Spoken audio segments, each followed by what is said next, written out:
Welcome, welcome. This is the Triple Play Fantasy Basketball Pod. I am your host, Coach James Lewis. Guess you could call me our draft specialist here from the basketball side. We're gonna talk a little way too early 2022 NBA mock draft lottery style.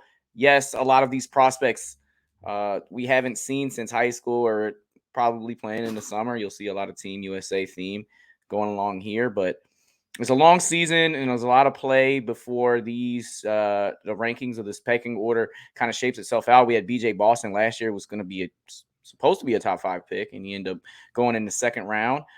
With that said, we're going to jump things off with the number 1 overall pick in this year's mock style of 2022 NBA draft. That is none other than Chet Holmgren. And Chet Holmgren claim to fame was he crossed up Steph Curry at his camp, and it's like, well, that's a really tall white boy that's got some slick handle, and he sure does. But the kid is very talented basketball player, and to me, he's head and heels the number 1 overall prospect. To me, I think that there's other guys that you can argue, and we will get to that point. But the 7'1" prospect, basically 7'4" wingspan in high school, just completely dominated everything, winning 4 state titles. His averages of 21 points per game, 12 rebounds, 4.4 assists, nearly 70% from the field. It's 68.2, 4.7 blocks per game. He's following his former teammate and AU alum over there at Minnehaha Academy / AU program, Jalen Suggs, going to Gonzaga University. And I don't think Gonzaga skips a beat. I don't know if they'll necessarily only lose 1 game next year, but they will be a powerhouse, and they are a super threat to cut down the nets. And a lot has to do with the guy that's 7'1" that can probably play the 3, the 4, the 5. His defense ability is amazing. I mean, he it seems like he blocks or affects all the shots in the lane. He's very good anticipatory skills. He's very skinny. He's frail. He needs to put some weight on, and that's my concern here. Is he too small at the next level? But I think he's got a little skinny toughness to him. He can really hold his own in there, and he's got a mean streak. He is not a punk, and I've never seen a kid that's 7'1" with a handle that can shoot off the dribble quite like him and still embody some of those passing skills. That makes him super versatile at the 3, 4, 5. No, this is not including Kevin Durant. Yeah, that's an inch or two, but his stroke it reminds you of KD a little bit because it seems like an unblockable shot. What did he do this summer? He helped Team USA win gold in the U19 FIBA championships against France, and a very great prospect himself from France, and Victor Wayne. Naismith Prep Player of the Year, Gatorade National Player of the Year. Every accolade that you think that you can have in high school, Chet kind of held it down. Plus, he's got 4 state championships to go with it. I love Chet Holmgren. The kid's a winner. Love to see him on the next level. I think he can really pair with maybe a smaller sized, bigger power forward or center, a lot like Zion Williamson. We'll see what happens here, but I love Chet Holmgren, and I love his ceiling. At number 2, a guy that looks physically built, ready to the NBA today. And a lot of people have this guy as their number 1 overall pick, and that's Paolo Banchero, 6'11", 250, out of Odeyo High School. He has some Italian descent. He comes from a great bloodline. His parents met in college. His father was a University of Washington football player. His mother ended up making it to the WNBA. His averages in high school include 22.6 points per game, 11 rebounds, 3.7 assists, 1.6 blocks. He's headed to Duke.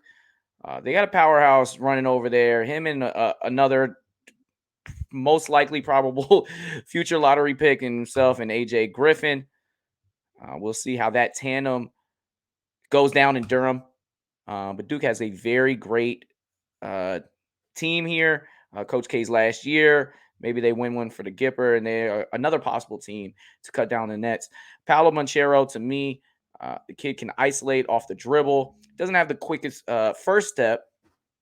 He doesn't even have the greatest athleticism as far as he doesn't play too much above the rim, but he's got a very pure form, and he can create some separation off of the dribble, and he's a really good passer, and he's a willing passer. So he's always aggressive. I love Paolo Banchero. I think he's going to put up some really good numbers, and he's going to have games where he looks super dominant, looks like the number 1 overall pick. At number 3, a guy that I could see going number 1 too, and this is a position of need, a position that goes higher and higher each time. That's Jaden Hardy at Coronado High School, the 6'5", 190-pound guard, mixed guard, averaged 30.4 points per game, 9.1 rebounds, 8.4 assists, a near 30-point triple-double, putting up Russell Westbrook numbers. It's McDonald's All-American, Nevada Player of the Year. He's going to the G League Ignite. He's trying to follow Jalen Green's footsteps and produce at that level. The ball will be in his hands, and the kid has no conscience. He's going to put him up. He's going to put him up from half court. You see, once he gets hot, it just keeps raining in. He's a very, very talented guard with the basketball. He uses his back and spin moves to create some space. We'll get more in depth on his skill, but this kid reeks of super uber talent. I don't know if it necessarily translates to winning. It feels like he has a little bit of a me first kind of mentality. But he'll be playing against grown men, and that'll be checked. And we'll see who stands strong. I mean, his talent is just unbelievable. I see this guy being a really, really good guard at the next level. Oh, who knows? He could jump his way all the way to number 1. At 4, my last guy that I think that has an opportunity or a chance to finish in the number 1 overall pick, that's Jalen Duren at Mount Vert Academy. 6'11", 230, 7'5" wingspan. The kid, I don't know if I want to call him a kid because he looks like he could be somebody's dad. He's just a man-child. In 21.8 minutes per game over there at Mount Vert, he averaged 14.5 points, 9.3 rebounds, 1.1 assists on 63% from the field, but only 60% from the free throw line, 2.1 blocks. What I like about him is he's physically dominant. He just bullies these high school kids like it's nothing. He has great defensive abilities in going for the future because of his athleticism. His pure athleticism just is off the chart now. Where I question a little bit is he's kind of a throwback big, but he's not great at getting his own shot in the paint. Doesn't shoot too well with defenders. He's going over there to Memphis, play under Penny Hardaway with his former AAU teammate, Emoni Bates. Now, both of these players reclassified, and they were, battling out as a 1-2 players in their class. Emoni Bates, we will not see him in this NBA draft. He is not old enough to be eligible, but you rarely see somebody going to college and having, to play 2 years before they're eligible to go pro. He might have been my number 1 over pick. I've loved Emoni Bates ever since I've, seeing some of these highlight saves. As a sophomore, he was National Player of the Year. So it's incredible. I love to see what Memphis does with this tandem. They're definitely going to be a threat. And they're going to be on ESPN all the time, and I'm going to be glued in. Chandler has some Team USA experience playing in the U16 championship. Yeah, he didn't play this summer, but he was freshman All-American and just a spectacle to watch on the court. At number 4, someone who played some high school ball with him, and this might be a little high for some people, but I love me some Caleb Houstan. 6'9", 200, pure shooter. Just pure as they get. And that translates. And with his size, you could throw him into 2 to 3. Again, small sample size, not too many minutes per game over there at Mount Vert Academy. 21 minutes per game, 14 points, 5 rebounds, 2 assists, 1 steal on 47% from the field, 83 from the line, and 39 from 3. He's the Florida Gatorade Player of the Year, McDonald's All-American. He is headed to Michigan University where, he's He's going to learn a little bit from Juwan Howard. I'm excited to see that. Excited to see him with Hunter Dickinson. I think Michigan is going to be one of the better teams in the country. And I think that's a theme with a lot of these lottery players is that not only are they there, but they're playing on really, really good teams outside. Maybe my next player that I'm going to mention next is Patrick Baldwin Jr. But what I like about Caleb Houstan and his origins are from Canada. In the U19 World Cup, he led his team to a bronze. He was averaging 17 a game, and his three-pointers was off. And he's such a pure scorer, three-point shooter. For him to still be able to get some buckets in those situations, it stands out that, he was getting to the line. He was doing some other things to affect his team in winning. At number 6, a guy that is being critiqued for basically, following his father's footsteps, going to Milwaukee, Wisconsin to go play underneath him. That is Patrick Baldwin Jr. At Sussex Hamilton High School. He's 6'10", 210. He averaged 24 points, 11 rebounds, 4.2 assists, 1.7 blocks. He was on that Team USA U19 gold team, and this kid is a pure shooter as well. So of the top 6 picks, 5 of them can shoot. A couple of them can shoot elite, and he can. And once you see that ball released from his hands at 6'10 at the top, it's going to be hard to block, and I can see him being an elite role player. So, again, he is playing under his father. I think he's getting a little too much critiqued on that, but I think that he's a bona fide, really good role player, and we still need that. This draft is loaded. And at number 7, a kid that could rise, somebody that battled some ankle injuries, and we haven't seen him play in a little while, and that is AJ Griffin, who's going over there with Paolo Banchero at Duke University at Archbishop Stepinac High School.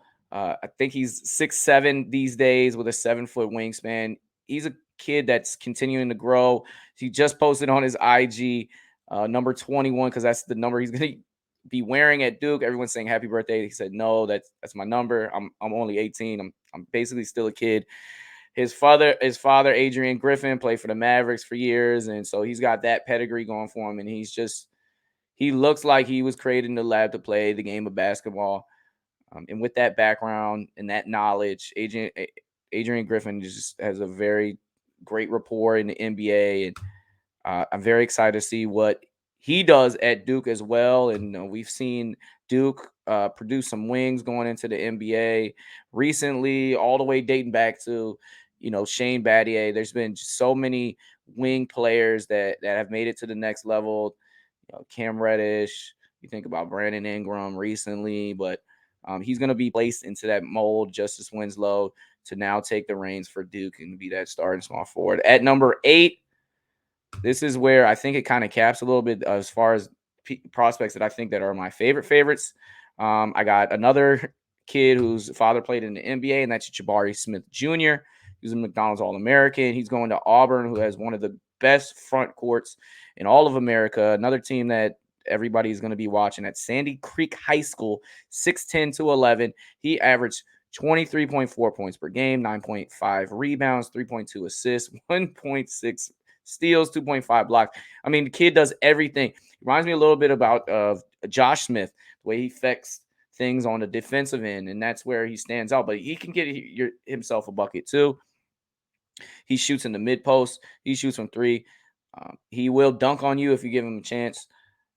Georgia Gatorade Player of the Year. Jabari Smith is my number 8 pick in the 2022 way too early NBA mock draft. At number 9, kid that some people regard as the best player that's returning to college, and that is Jaden Ivey. He played on that Team USA gold team. He is now a sophomore playing for Purdue University.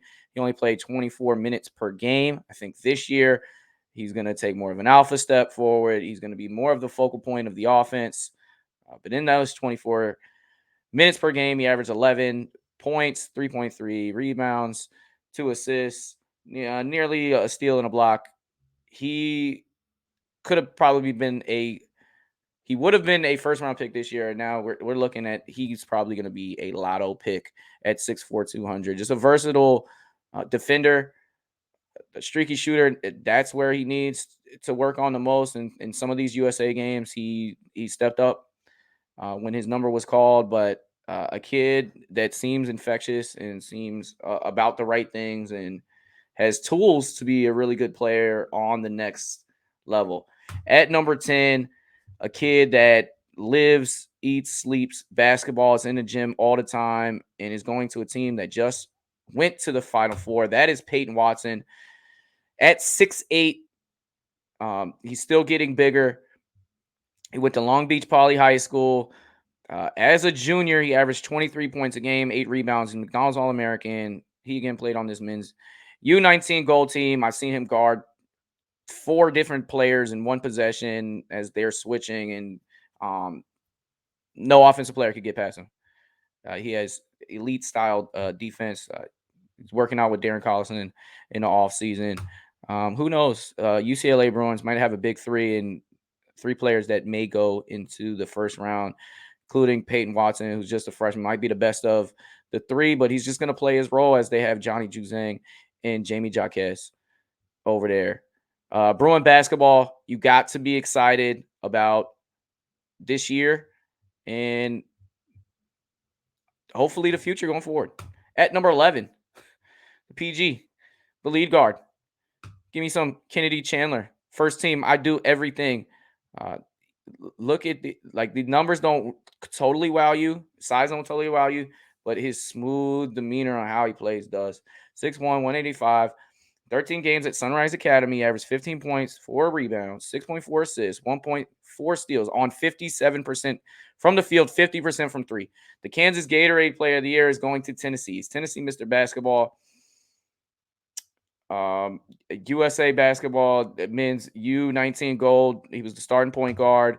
He was impressive over there. He wasn't Mr. Do Everything because they were a team that stacked. I mean, we've talked about maybe 6 players that were on that team already in this top 11, but I think that he has lead guard PG1 ability, and I look forward to watching him in college over there at the University of Tennessee. At 12, a spectacle when it comes to stats, Mr. Do Everything, JD Davidson, and he just looks like a pit bull out there. Just, he puts his imprint all over the court. At 6'3", 185, the Calhoun School in Alabama, he averaged 33.4 points. These are the mythical numbers. 12 rebounds, 5 assists, 6 steals, 4 blocks. Alabama Gatorade Player of the Year, Mr. Basketball Alabama, Donald's All-American, University of Alabama. He's going to be another prodigy behind. We saw Josh Primo just go, Kira Lewis Jr., and we saw Colin Sexton. He's the next guy. JD Davidson is going to wow everybody as he just plays intense on both ends of the floor. He has really good physical skills and has abilities on both ends. He's got kind of a Russell Westbrook type of build. At 13, and maybe a reach, and maybe this might be his teammate, Davion Collins. Just like we said with J.D. Davison, his high school numbers just are mind-boggling. At Atlanta High School, 6'9", 210, he averaged 35 points per game, 14 rebounds, 7.7 assists, 6.2 blocks. He's a McDonald's All-American, Texas High School Basketball Player of the Year, especially with numbers like that. University of Washington, at the University of Kentucky will be back. They had a down year, but Ty Washington, the point guard, will be running the show as a freshman. He's very exciting. This kid is a little frail, but I think he has very strong potential, and I could easily see him in this lottery. Now, to cap off my lottery, at 14, I have all of my international prospects. I kind of group them together because I don't have enough tape to be like, oh, that's a definitive top 5 pick. But I'm going to start with the guy that is the highest regarded player, and that's Yannick Nzosa, the 7-foot Congolese players in his Euro Cup experience. You play a little bit of minutes. You play every other day. You don't play too much, but you're playing with grown men. His rounded to 36 minutes per game statistics were 14 points, 8 rebounds, 1.5 steals, 2.5 blocks. He's a gazelle going down the floor. He runs with the best of them, and he can really impact the shot blocking in the middle as well as be a lob catching threat. Now, we all know about Nikola Jokic, our reigning MVP, but Nikola Jovic is also a Serbian born player, and he's got some skills 6'10, 210. Very good offensive package. Not your fastest, but he shoots well rounded from all around the floor. In Mega Basket, ABA at Drijak, and this is a small sample size. He shot 55 from the field, 40 from the three, 75 from the free throw line. Next up, Ousmane Dieng, the French-born New Zealand breaker, is a 6'8", 6'9" guard with good shooting form. He does a little bit of everything with his size. He can rebound well. With his length, he gets his hands in passing lanes. He played for the France U16 team, and he's a kid that I could easily see in that lottery. As well as Dyson Daniels. He's pairing up with Jaden Hardy over there with the G League Ignite. 6'6", 200. He's got a really good size for a wing. The Aussie born and playing for Australia in this summer U19 tournament. He averaged 14 points, 5.3 rebounds, 4.6 assists. Does a little bit of everything. His shooting, he was in a little bit of a slump, but we'll see what he does working with the G League Ignite, playing against grown men every day. Now, we mentioned Jaden Ivey as maybe the best player that had returned to school or the guy that could have got drafted the highest. Benedict Mathurin had himself a summer and is now looking for first round love as well. The 6'7", 210 wing player is a three-point shooter. Last year, playing for the University of Arizona, he averaged in 25 minutes per game. He averaged 11 points, 4.8 rebounds, 1 assist, 47 from the field, 42 from three, 85 from the free throw line, and he helped Canada to the bronze medal, him and Caleb Houstan running back-to-back. Now, he had 2 games where he had 30-plus and 2 games under 5. So consistency is an issue, and as we see him having Chet in the background here, I don't think we consider that a poster, but he was around for the picture, right?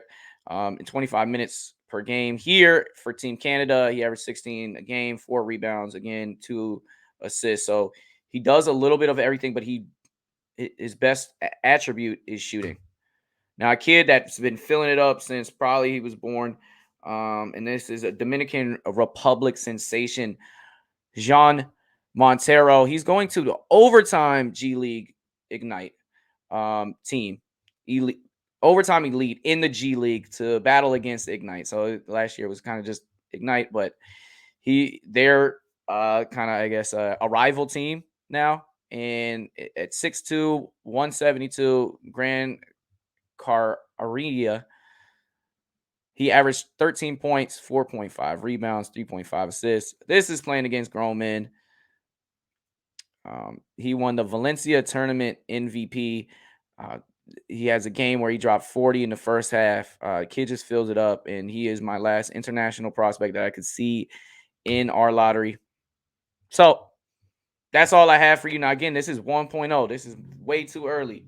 So I know I'm going to be wrong about a lot of this stuff, but just to keep your eyes open and know when to tune into ESPN, these are players that I have my eyes on. This is where my way too early NBA mock draft lottery style finishes. Again, I am Coach James Lewis, represent Triple Play Fantasy Basketball. You have a beautiful day. See you for 2.0. Like, comment, subscribe. Give me some feedback, and I will reply back to